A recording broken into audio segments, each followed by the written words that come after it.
আ SP আপনাকে যুক্ত করা হয়েছে। এসপি বলেন তাহলে।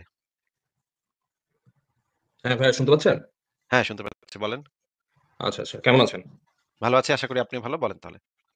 ভাইয়া আমি একটা টপিক নিয়ে কথা বলতে চাচ্ছিলাম। ওই যে আ একজন বাংলাদেশের একজন ইউটিউবার আছে। উনি হচ্ছে গিয়ে অনেক ফিলোসফিক্যাল জিনিস নিয়ে কথাবার্তা বলে। আ তো আমি হচ্ছে লিঙ্কটাও শেয়ার করছিলাম আপনার চ্যাটে। সো উনি দেখি যে ৬-৭ দিন আগে একটা আম আর্গুমেন্ট নিয়ে কথা বলতেছিল। ওইটা হচ্ছে গিয়ে নরমালি আমরা যে বলি না যে লাইক যখন কেউ কোনো আস্তিক কোয়েশ্চেন করে যে লাইক আম আ যদি বলা হয় যে তোমাদেরকে সৃষ্টি করছে, তার মানে আল্লাহরও একজন সৃষ্টিকর্তা আছে। তো সে বলতেছে সে তার টাইটেলে মানে তার ভিডিও টাইটেল বলছে আল্লাহকে কে সৃষ্টি করেছে? এই টাইটেলটা দিছে। এখন সে বলতেছে যে আম এই যে আল্লাহকে কে সৃষ্টি করছে, তারপরে আল্লাহকে কে সৃষ্টি করছে, এইটা নাকি অ্যারিস্টটল ডিবাঙ্ক করে গেছিল। সেখানে ওই যে ইনফাইনাইট রিগেস ফ্যালাসি নামে একটা টার্ম না, না, না, না, নিয়ে না, না। আসছে। হ্যাঁ? অ্যারিস্টটল একটা মা ইয়ে অ্যারিস্টটল যেই জিনিসটা বলেছে, সেই জিনিসটাকে পরবর্তীতে আ অসংখ্যবার ভুল প্রমাণ করা হয়েছে। অ্যারিস্টটল হচ্ছে গিয়ে যে জিনিসটা বলেছিল ফার্স্ট মুভার যে আ আনমুভড ইয়া আনমুভড আনমুভড মুভার কজ। ইয়া হ্যাঁ, হ্যাঁ, ঠিক আছে। ১ম একটা থাকতে হবে। এই জিনিসটা অ্যারিস্টটল বলেছিল। এই যে পুরা যে আ কালাম কসমোলজিক্যাল আর্গুমেন্ট, এই কালাম কসমোলজিক্যাল আর্গুমেন্টের বেসমেন্ট হচ্ছে অ্যারিস্টটলের সেই কথাটা। এই রাইট। পুরা টোটাল আর্গুমেন্টটাই আসলে অ্যারিস্টটলের। আর কারো না। অ্যারিস্টটলকে অবশ্যই আমি মনে করি যে অ্যারিস্টটল মহাবিশ্বের সবচাইতে পণ্ডিত ব্যক্তি। তার থেকে পণ্ডিত ব্যক্তি, তার মতো জ্ঞানী ব্যক্তি আর পৃথিবীতে কখনো জন্মায় নাই, জন্মাবেও না। হ্যাঁ?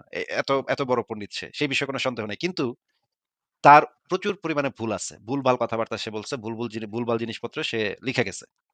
এই যে ইনফিনিট রিগ্রেস এড়াবার জন্য যদি একটাকে আমাদের মানে বলতে হয়, তো এইটা তো মানে ধর্মের কনসেপ্টের সাথেই যাচ্ছে না। আপনাকে ইনফিনিট রিগ্রেস কে এড়াইতে কেন হবে? সেটা একটু আগে বলেন তো? এক্সাক্টলি আমার পয়েন্টও সেটা। এবং সেইটা এড়ায়া মানে সে কি গোঁজামিল দিয়ে সে ওইখানে সে সে ওইটা এড়ায় সে গোঁজামিল দিয়ে সে আল্লাহকে টাইনা আনছে। মানে বলতেছে যে এটার মাধ্যমে সে আল্লাহকে প্রুভ করতে যাচ্ছে। মানে এখানে আল্লাহকে না, আর না।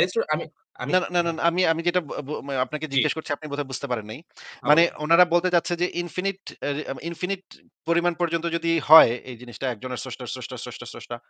১ম কথা হচ্ছে যে তাহলে আমরা কয়টা স্টেপ পর্যন্ত যাবো, গিয়ে তারপরে থামবো? আমরা কেন একটা স্টেপে গিয়েই থেমে যাবো? মানে মহাবিশ্বের স্রষ্টা আল্লাহ। ধরে নেই আল্লাহর স্রষ্টা হচ্ছে কাল্লা, কাল্লার স্রষ্টা হচ্ছে মাল্লা, মাল্লার স্রষ্টা হচ্ছে চাল্লা। এই ৪ নাম্বার স্টেজে গিয়ে আমরা থেমে যাবো। কারণ সে হচ্ছে ফার্স্ট। সে আ সৃষ্টি করছে কাল্লাকে, কাল্লা সৃষ্টি করছে মাল্লাকে, মাল্লা করছে আল্লাহকে। ঠিক আছে? এই ৪ টা স্টেপ পর্যন্ত আমরা যেতে পারবো। তার পেছনে আমরা যাব না। সে হচ্ছে ১ম। তাকে যদি আমরা ১ম ধরি, তাইলে আমরা এই কত নম্বর স্টেপে গিয়ে আমরা থামবো? আ ভাই এইটা হচ্ছে একটা প্রবলেম। ঠিক আছে? মানে হ্যাঁ, আল্লাহতেই ভাইয়া আমরা কেন থেমে যাবো? হ্যাঁ, ভাইয়া আল্লাহ আমি আমি আল্লাহর মনে করেন আল্লাহ আছে, তার আল্লাহ আছে, তার আল্লাহ আছে। ৪ নাম্বার স্টেজে গিয়ে আমরা থামবো। আ এখন কত নম্বর স্টেজে থামবো? ৩৫৬ নম্বর স্টেজে গিয়ে থামবো নাকি ৪ নাম্বার স্টেজে থামবো নাকি ১ নাম্বার স্টেজে থামবো? এইটার জন্য তো একটা আমাদের কাছে এমন একটা এভিডেন্স লাগবে যে আমাদেরকে ১ নাম্বার স্টেজেই থামতে হবে। তার আগের স্টেপে যাওয়া যাবে না। এটা তো শুধুমাত্র ইনফিনিট রিগ্রেস কে এড়াবার জন্য মানে তাদের যে আর্গুমেন্টটা নষ্ট হয়ে যাচ্ছে, সেই নষ্ট হয়ে যাওয়াটা এড়াবার জন্য সে আরেকটা উদ্ভট জিনিস আইনা যদি আমাদের সামনে তুলে ধরে, এক উদ্ভট জিনিসই তো সে প্রমাণ করতেছে যে মহাবিশ্বের ধরেন এই জিনিসটাই তো সে প্রমাণ করতেছে মহাবিশ্বের একজন স্রষ্টা আছে। এইটা যে হইতেছে না, যুক্তিতে খাটতেছে না, তখন তারা কি করতেছে আরেকটা জিনিস নিয়ে আসতেছে যে তাইলে এইটাও হইতে পারবে না। কেন হইতে পারবে না সেটা তো তাদেরকে আ হইতে পারবে না সেটা তো বুঝলাম যে হইতে পারবে না। কিন্তু কেন হইতে পারবে না সেটা তো আমাদেরকে বুঝায়ে বলতে হবে যে এই জিনিসটা এই কারণে হবে না।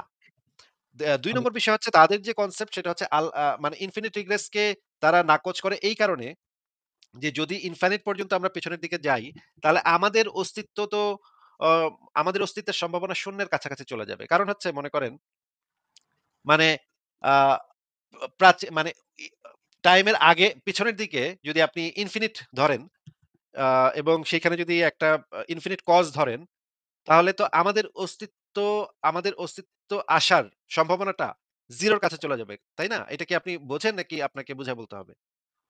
না, আমি বুঝতে পারছি। আমি এক্সাক্টলি সেইম কোয়েশ্চেনটাই আমি তাকে করছি তার ভিডিওতে। যে আপনি যে বলতে চাচ্ছেন যে ইনফাইনাইটলি রিগেস একটা পর্যায়ে যায় থেমে যাবে। একজন আনমুভ মুভার আছে। তো সেই আনমুভ মুভারটা সেই যে সিরিজটা, এই সিরিজটা কয় নাম্বার? আপনি আল্লাহকে কয় নাম্বারে রাখবেন? এটা যে আমাদের সৃষ্টিকর্তাই যে সেই সিরিজের মানে আনমিউট মুভার সেটা কিভাবে আপনি বুঝলেন? সেটা ডাটাটা কই? ঠিক আছে? আপনি যে একদম, ওই যে একদম, ফার্স্ট একদম। হ্যাঁ, এবং আমি তো কিন্তু ভাই আমি আপনাকে যে জিনিসটা এই মুহূর্তে বলছিলাম সেটা হচ্ছে যে, যদি আমরা ইনফিনিট রিগ্রেস কে এড়াবার জন্য আল্লাহকে ধরেও নিই তাহলেও কিন্তু ইনফিনিট রিগ্রেস এড়ানো যাচ্ছে না। কারণ কি? কারণ হচ্ছে আল্লাহ বাই ডেফিনিশন অসীম, তাই না?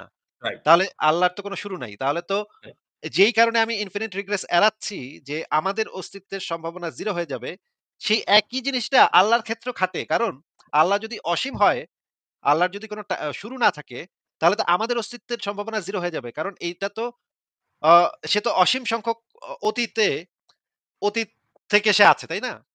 তাহলে তো বেসিক্যালি সেও আমাদের অসীম। সেও তো তো অসীম। তাহলে সেই অসীমের ভিতরে আমরা তো আমাদের সে যত তার টাইমটা যত বাড়বে তত তো আমাদের অস্তিত্বের সম্ভাবনা তত কমতে থাকবে। আমাদের রাইট, অস্তিত্বে আসাটা ততটা ইম্পসিবল এ পরিণত হবে এবং সে যদি ইনফাইনাইট হয় তাহলে তো আমাদের অস্তিত্বের সম্ভাবনা একদম 0 হয়ে যাবে, তাই না? Right, right, exactly. এবং আরেকটা জিনিস আছে যে আমি ওই অ্যারিস্টটল গড যে অ্যারিস্টটল যে ধারণাটা নিয়ে আসে, এইখানেও তো আসলে সে অ্যাকচুয়ালি ট্র্যাডিশনাল রিলিজিয়ন এর যে গডের ব্যাপারগুলো আছে ওইটা তো আনে নাই। অ্যারিস্টটল গডের ক্যারেক্টারিস্টিক্স তো ডিফারেন্ট। সেই গড খুবই ইনডিফারেন্ট ছিল। মানে ইনডিফারেন্ট অ্যাবাউট লাইক হিউম্যানস এবং কি ঘটতেছে না পৃথিবীতে এগুলো নিয়ে সে কোনো মানে কেয়ারই করে না। অ্যারিস্টটল যেভাবে তার গডকে দেখছিল আরকি। একটা ব্যাপার ওই যে অ্যারিস্টটল গড নামে যে কনসেপ্টটা সে বলতেছিল যে অ্যারিস্টটল তার দর্শনে। না সেখানে তো সে হুম, অ্যারিস্টটলের এই কনসেপ্টের মূল যে প্রবলেমটা সেই প্রবলেমটা হচ্ছে যে আ আমাদের মহাবিশ্বে আমরা যত জিনিস দেখি সবকিছুর পেছনে একটা কারণ আছে। সবকিছু কোন ঘটনা ঘটার পেছনে একটা কারণ আছে এটা ঠিক। যে হুম, আমাদের মহাবিশ্বে যত ঘটনা ঘটে তার পেছনে একটা কারণ আছে সেটা অবশ্যই সঠিক। মানে যতগুলো আমরা আমাদের অবজারভেশন এর ভিতরে যতগুলা ঘটনা আছে সবগুলোর পেছনে একটা কারণ আছে। কিন্তু এই জিনিসটা যে মহাবিশ্বের ক্ষেত্রেও খাটবে সেইটা তো প্রমাণ সাপেক্ষ, তাই না?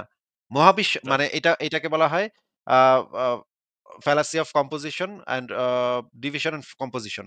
মানে হচ্ছে আমি যেটা বোঝাতে চাচ্ছি যে গঠন এবং বিভাজনের কুযুক্তি যেটাকে বাংলা করলে হয় যে এরকম যে মনে করেন আপনি তো একটা কোষ দিয়ে তৈরি, তাই না ভাই?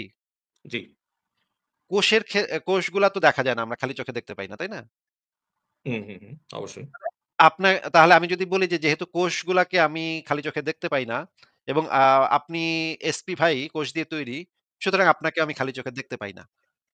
এটা কি আমার মানে আর্গুমেন্টটা কি ট্রু মানে হবে সঠিক হবে? না, না আমি কেন? বুঝতে পারছি আপনি কি বলতে কারণ চাচ্ছেন। কারণ কারণ কোষের বৈশিষ্ট্য আমার ফার্স্ট এ জানতে হবে। যে কোষের কি ক্যারাক্টারিস্টিক্স আছে। ঠিক আছে? আর আমার পুরা কোষ নিয়ে যে আমার দেহটা গঠন হইছে, এইটার ক্যারাক্টারিস্টিক্স আমাকে জানতে হবে। ঠিক আছে? সো হ্যাঁ, প্রতিটা জিনিসের যদি কোষের বৈশিষ্ট্য কোষের বৈশিষ্ট্যটা যে টোটালটার উপরে অ্যাপ্লিকেবল হবে এটা তো হ্যাঁ, নেসেসারি না। এটা তো নাও হইতে পারে। রাইট, যেমন ধরেন আমি আ হাইড্রোজেন এবং অক্সিজেন দিয়ে পানি তৈরি করতে পারি। হুম, হাইড্রোজেনও গ্যাস, অক্সিজেনও গ্যাস। ২ টা গ্যাস রাইট, মিলে তৈরি হলো পানি। পানিটা তো গ্যাস না। তাহলে রাইট, আমরা কি এটা এই মানে দেখা যাচ্ছে যে যেই জিনিসগুলা দিয়ে তৈরি হইছে সেই জিনিসগুলার প্রপার্টিটা যে মূল জিনিসটা সেটার প্রপার্টির সাথে মিলতেছে না। সেটার প্রপার্টির সাথে একেবারেই অন্য কিছু, ভিন্ন কিছু তৈরি হচ্ছে। তাহলে মহাবিশ্বের ভেতরে যদি যত কিছু আছে, যত ঘটনা আছে, সেই ঘটনাগুলার ক্ষেত্রে কারণ থাকাটা যদি ইম্পোর্টেন্ট হয়, সেটা মহাবিশ্বের ক্ষেত্রেও ইম্পোর্টেন্ট হবে কিনা, সেটা তো এখন পর্যন্ত আমরা জানি না। সেটা তো প্রমাণ সাপেক্ষ। সেটা তো আমাদেরকে দেখাইতে হবে যে এই প্রপার্টিটা মানে এই বৈশিষ্ট্যটা মহাবিশ্বের ভেতরে আমরা দেখতে পাই অবজারভেশনের মাধ্যমে দেখতে পাই। প্রত্যেকটা ঘটনার পেছনে একটা কারণ আছে সেটা আমরা মহাবিশ্বের ভিতরে দেখতে পাই। কিন্তু এটা টোটাল মহাবিশ্বের ক্ষেত্রে এটা প্রযোজ্য হবে কিনা সেটা তো আমাদের কাছে সেই ইনফরমেশনই তো নাই। তাহলে আমরা কিভাবে এই জিনিসটা দাবি করতে পারি, তাই না? এক্সাক্টলি। না আমিও বিষয়টা এভাবেই দেখি যে আমাদের যেটা প্রবলেম হয়েছিল যে আমাদের আদি মানুষরা যখন দেখছে যে লাইক আমরা একটা টুল তৈরি করতেছি, আমরা একটা আগুন আগুন জ্বালাচ্ছি বা আমরা যেকোনো একটা আ আ খাবার বানাচ্ছি। তার মানে তারা তাদের চারপাশের পরিবেশ অবজার্ভ করে তারা চিন্তা করতেছিল যে ওকে যেহেতু প্রতিটা আর্টিফিশিয়াল জিনিস তৈরি করতেই একজন কিছু দরকার হচ্ছে, তার মানে হচ্ছে গিয়ে পাহাড়, গাছ, আম আ স সমুদ্র এবং সূর্য প্রতিটা জিনিস বানাতেই একজন সৃষ্টিকর্তার দরকার। কিন্তু আমাদের তো ফার্স্ট এ জানতে হবে যে ওই জিনিসটার ক্যারেক্টারিস্টিক্স টা কি?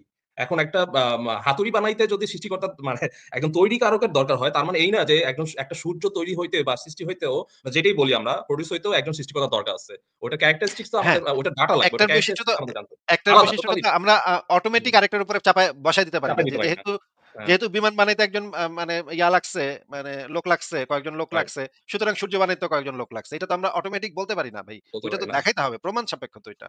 এইটা আসলে মানে আমি বলব যে আমাদের মানে আমাদের অবজারভেবল যে আ আ বা অবজার্ভিং যে পাওয়ার সেইটার যে সীমাবদ্ধতা এখান থেকে আমাদের আ সৃষ্টিকর্তার কনসেপ্টটা আসলে আমাদের মধ্যে গেঁথে গেছে এবং এইজন্য ধর্মের আসলে একটা তো উৎপত্তি ঘটছে আমাদের আদিম মনে।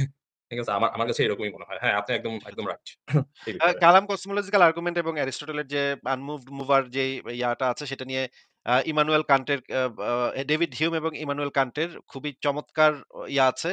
আ উম তা মানে অ্যারিস্টটলকে বাতিল করে দেয়া। অ্যারিস্টটল এবং ইমাম গাজ্জালি পরবর্তীতে অ্যারিস্টটলের ওই যে মানে ইমাম গাজ্জালি যে কাজটা করতো যে ওই যে গ্রিক দার্শনিকদের বই-টই পড়তো। বই-টই পইড়া উগুলা দিয়া আল্লাহরে প্রমাণ করতো বসে শেষে, হ্যাঁ?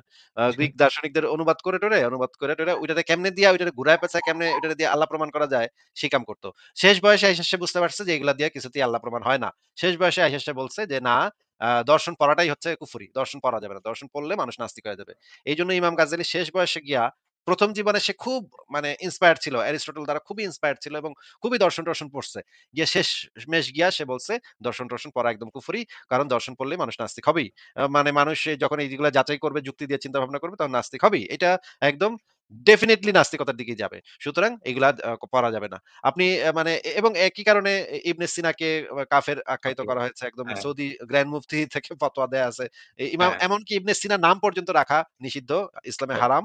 হাসপাতাল-টাসপাতাল যে বানায় ইবনে সিনার নামে, এগুলো তো একেবারে কড়াভাবে নিষিদ্ধ। কারণ নামও রাখা যাবে না ইবনে সিনা। কারণ সে হচ্ছে নাস্তিকদের সর্দার। তাকে বলা হয় নাস্তিকদের সর্দার। তো রাইট। যাই হোক, এই জিনিসগুলা মানে খুবই হাস্যকর যে তারা এই যে হ্যাঁ, না পরবর্তীতে হ্যাঁ, বলেন।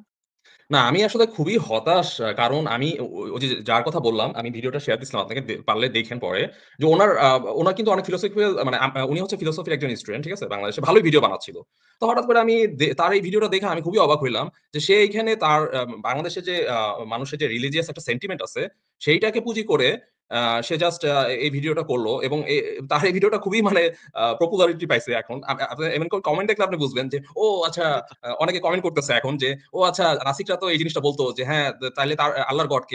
আল্লাহর গডের আল্লাহর গড কে? তাহলে আমি আজকে পেয়েছি। আপনি আর্গুমেন্টটা প্রমাণ করে দিল যে এটা দরকার নাই। মানে এই যে মানুষ যে মানে বাংলাদেশের শিক্ষিত জনগণের মধ্যেও যে এই যে সততার যে অভাব, এইটা আমি মানে মানে আমি অবাক হয়ে গেলাম যে তারা যে কতটা ইন্ডক্ট্রাইন তারা মানে শিক্ষিত হওয়ার পরেও তাদের তাদের আ মা ধর্ম যে তাদের কিভাবে প্রভাব ফেলে তাদের মস্তিষ্কে, এটা আমি তার সেই জিনিসটা দেখে আমি অবাক হয়ে গেলাম। এবং সে কেন এখানে আল্লাহকে টানলো এটাই আমি বুঝলাম না। টোটালি পুরা একটা গোঁজামিল ভাই। এবং খুবই অবাক হইলাম। এবং তাকে এগুলা আমি তো কোয়েশ্চেন করছি সস্তা সস্তা ইয়া যে যদি এই বিষয়ে ভিডিও বানানো হয় তাহলে তো এটা পাবলিক খাবে, বাংলাদেশের পাবলিক খাবে। ভাই হ্যাঁ, বাংলাদেশে তো মানে নীল আর্মস্ট্রং চাঁদে গিয়া আজান শুইনা মুসলমান হইছে, এগুলা তো ভাই ছোটকাল থেকে শুনে আসতেছি। মানে এগুলা তো ভাই কি বলবো? আপনি যদি এখন আ একজন মনে করেন একজন পদার্থবিজ্ঞানী ছিল এম শমশের আলী। সে গিয়া বলত যে আ কোরআনে নাকি বিরাট বিজ্ঞান আছে। তখন স্কুলে পড়ি। আমি তার ইসে গিয়ে একদিন তার সেমিনারে গিয়ে আমি উপস্থিত হইছি। আমি বলি, "এগুলো আপনি কি বলতেছেন?" সে মেরাজের কেচ্ছা কাহিনী বলতেছিল। মেরাজ কিভাবে এত বৈজ্ঞানিক? তখন আমি তাকে এটা নিয়ে প্রশ্ন করলাম। তখন সে থতমত খায় গেছে যে তখন তো আমি একটা অল্প বয়সী ছেলে। আমি যে এই টাইপের প্রশ্ন করতে পারি সে বুঝতে পারে নাই। সে একটু থতমত খায়া বলে যে, "তুমি মানে এই যে লেকচার শেষে আমার রুমে আইসো। তোমার সাথে আমি পার্সোনালি কথা বলব।" তখন আমাকে মানে এইভাবে থামায় দিল। আমি তাকে এক্সপ্লেইন করতেছিলাম যে কেন এই মেরাজের কেচ্ছা কাহিনী কেন ভুয়া। এইটা জিনিসটা বলা শুরু করছিলাম। এবং সে যেই কথাগুলা বলতেছে সেগুলা কেন মানে ভুল কথা, মিথ্যা কথা, এগুলা অবৈজ্ঞানিক কথা বলতেছে সেটা আমি বলা শুরু করছিলাম। কিন্তু আমাকে সে থামায় দিচ্ছে। থামায় বলে যে, "তুমি" আ চোখ এরকম করে তাকায় আমার দিকে বলে যে, "তুমি সেমিনারটা শেষে আমার রুমে আইসো। তোমার সাথে আমি কথা বলব।" পরে আমি গেছি। যাওয়ার পরে সে আমারে বলতেছে, "তুমি বেশি ভালো করে কোরআন হাদিস পড়ো। কোরআন হাদিস পড়লে এগুলা সব বুঝতে পারবা। এগুলা এখনো তোমার বয়স কম। তুমি এগুলা পড়ো।" আমি বললাম, "আমি তো কোরআন হাদিস পড়ছি। আমি তো জানি এই কথা এগুলাতে কি লেখা আছে সেগুলো আমি জানি অলরেডি।" বলে, "না, তোমার এখনো জ্ঞান হয়নি, আরো পড়তে হবে।" আচ্ছা ঠিক আছে, তখন না হয় আমি অল্প বয়স ছিলাম। কিন্তু এখন তো আমি বহু বছর ধরে এগুলো পড়ছি। আমি তো এগুলো জানি।